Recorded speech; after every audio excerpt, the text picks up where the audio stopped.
मैं नेहा स्वागत करती हूँ आपका न्यूज़ रांची मेल में। और इस वक्त मैं मौजूद हूँ बीजेपी कार्यालय के समक्ष।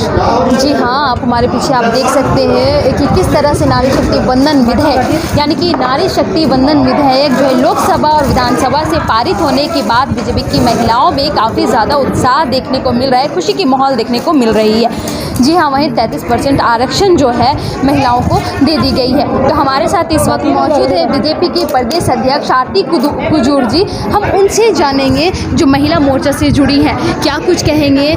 33% आरक्षण मिलने के बाद कैसा लग रहा है? जी, ये 33% महिलाओं को आरक्षण की बात है, वो लंबे समय से एक मांग रही है, बहुत समय से पेंडिंग रहा था। और अब जाके आदरणीय प्रधानमंत्री जी के नेतृत्व में, श्रीमान नरेंद्र मोदी जी के नेतृत्व में ये बहुप्रतीक्षित मांग पूरा होने के, चूँकि संसद के दोनों सदन से पारित हो गए, अब राष्ट्रपति के सहमति से मोहर से ये विधेयक का रूप ले लेगी। तो हम आभार व्यक्त करेंगे और ये लंबी मांगे हैं वो पूरा हो रही है। और सचमुच में ये इतिहास, भारतीय इतिहास में स्वर्णिम अक्षरों से लिखा जाने वाला काम जिन्होंने मोदी जी ने कर दिखाया, नामुमकिन को मुमकिन कर दिखाया। 2010 से लगातार इसकी प्रेशर से आपको नहीं लग रहा था कि ये पहले भी ये लागू हो जाना चाहिए, पारित हो जाना चाहिए? इतना लंबा समय आखिर क्यों लग गया? ये तो बहुत पहले लागू हो जाना चाहिए, तो उनसे पूछना चाहिए जो कि लंबे समय से सत्ता में रहे हैं। केंद्र में उनकी सरकार रही है, राज्य में भी उनकी सरकार रही है, और बहुत पहले कांग्रेस इसमें ज़्यादा लंबे समय तक रही है, बहुत पहले उनको कर लेना चाहिए। और जब से ये सत्ता में हमारी सरकार आई है, महिलाओं के सशक्तिकरण के लिए वो लगातार काम कर रही है। और आज ये इसका जो परिणति है, आज महिला सशक्तिकरण को मतलब राजनीतिक आवाज़ बुलंद करने के लिए ये नारी शक्ति वंदन अधिनियम के तौर पे किया है। इससे महिलाओं को कितना फ़ायदा होगा?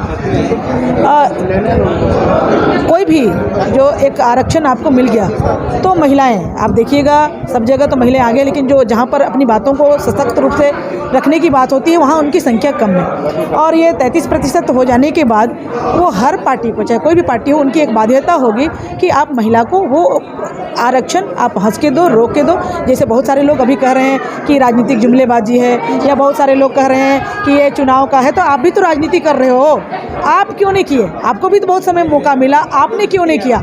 आप महिलाओं का, वैसे राजनीतिक पार्टी जिसकी राष्ट्रीय अध्यक्ष महिला है उनको तो करते हुए करना चाहिए।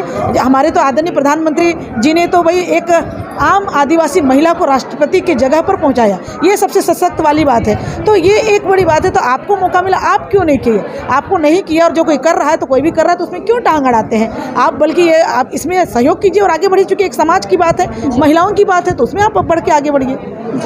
नारी शक्ति वंदन विधेयक का क्रेडिट हर कोई लेना चाह रहा है। वो तो जब कंप्लीट हो, कोई भी काम कंप्लीट हो जाता है या अच्छा हो जाता है तो हर कोई होड़ करता है, लेकिन वास्तव में देखने की बात है कि काम किसने किया। आप अभी भी मैंने कहा कि लंबे कालखंड तक कांग्रेस की यहाँ पर सरकार, केंद्र में भी और राज्य में भी बहुमत की सरकार रही, तब आपने क्यों नहीं किया?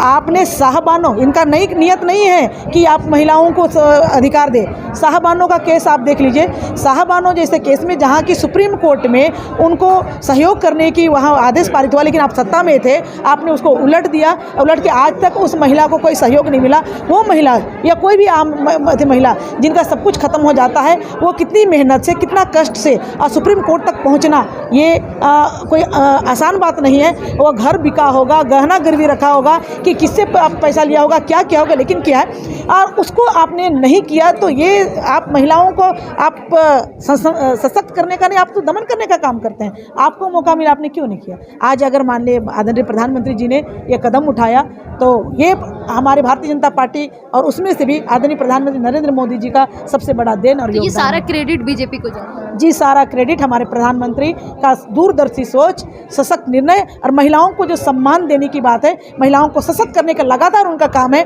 उसका एक पराकाष्ठा हम कह सकते हैं। जी, आज आप लोग प्रधानमंत्री नरेंद्र मोदी जी को अभिनंदन और आभार व्यक्त कर रहे हैं, कितनी खुशी हो रही, क्या खुशी जाहिर कर रही है? जी, हम लोगों को बहुत ही खुशी है, ना सिर्फ हमें बल्कि समाज के हर महिलाओं को खुशी है।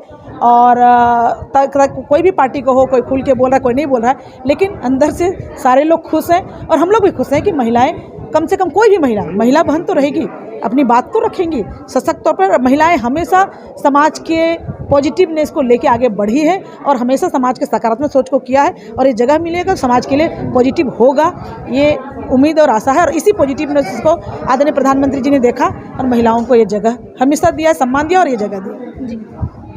तो जैसा कि आपने सुना, ये हमारे साथ महिला मोर्चा की प्रदेश अध्यक्ष आरती कुजूर जी जुड़ी थी, जिन्होंने कहा कि 33% आरक्षण मिलने के बाद महिलाओं में काफ़ी ज़्यादा खुशियां देखने को मिल रही है। हालांकि इसका क्रेडिट हर कोई लेना चाह रहा है, पर इसका पूरा क्रेडिट बीजेपी को ही जाता है। और वहीं आज ये गुलाल लगा करके खुशियाँ जाहिर करते हुए एक दूसरे को ये नज़र आई, और इनका कहना था कि नरेंद्र मोदी के नेतृत्व में ये बिल जो है पारित कर दी गई है। ऐसी ताज़ा तरीन खबरों के लिए बने रहे न्यूज़ रांची मेल के साथ, मैं रिपोर्टर नेहा।